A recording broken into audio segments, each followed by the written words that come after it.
Morning, everybody. My name's Terry Sanderson, and I'm the president of the National Secular Society, and it's my pleasure to welcome you to this celebration of the NSS's sesquicentennial. And in case you aren't familiar with that word, it means our 150th anniversary. So you can add it if you want to your lexicon of big, impressive words, along with things like anti-disestablishmentarianism, which is in common usage in the NSS office just about every day, of course. I think you're going to have a stimulating day today with our very distinguished list of speakers. We're going to range over lots of issues connected with secularism. What role should religion play in education? What are the limits of free speech? How does secularism survive in the face of the Islamist challenge? And what exactly does religious freedom mean? And that's just the start. But before we go on, I have to make some housekeeping announcements.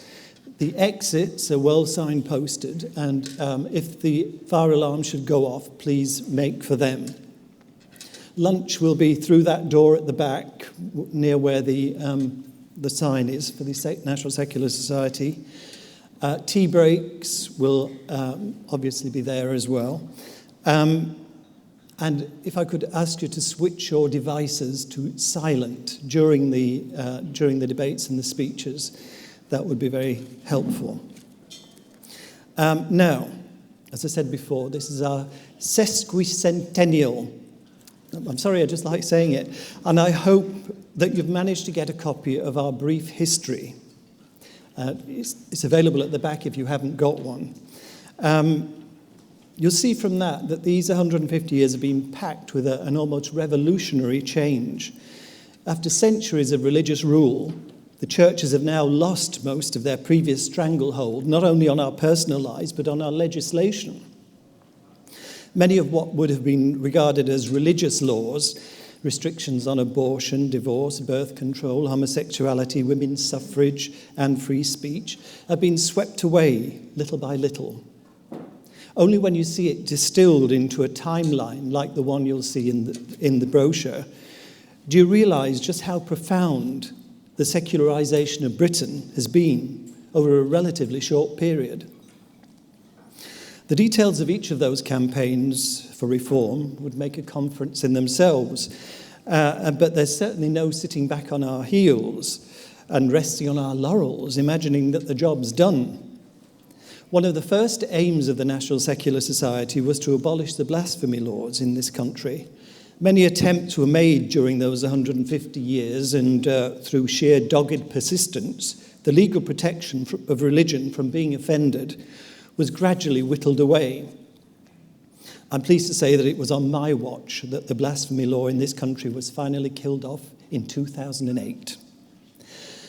But that doesn't mean to say its ghost isn't still stalking our legislation. New laws have been introduced ostensibly to protect religious believers from discrimination, which is something that we have no problem with. But these laws are also being used to protect believers from being offended. I always say that anti-discrimination law is there to protect people, not their ideas. We must continue to be vigilant and ensure that blasphemy laws do not make a comeback by the back door. But of course, there are more subtle ways to enforce this no-offence culture, with threats of being labelled racist or Islamophobic. Self-censorship is rife these days. It doesn't need the law, really. But now we're going to go back to the beginning and find out something about the man who founded the NSS in 1866, Charles Bradlaugh. The world that Bradlaugh inhabited in the mid-19th century was a very different one to the one we know today. The depth of control exercised by the Church of England was unimaginable to the modern mind.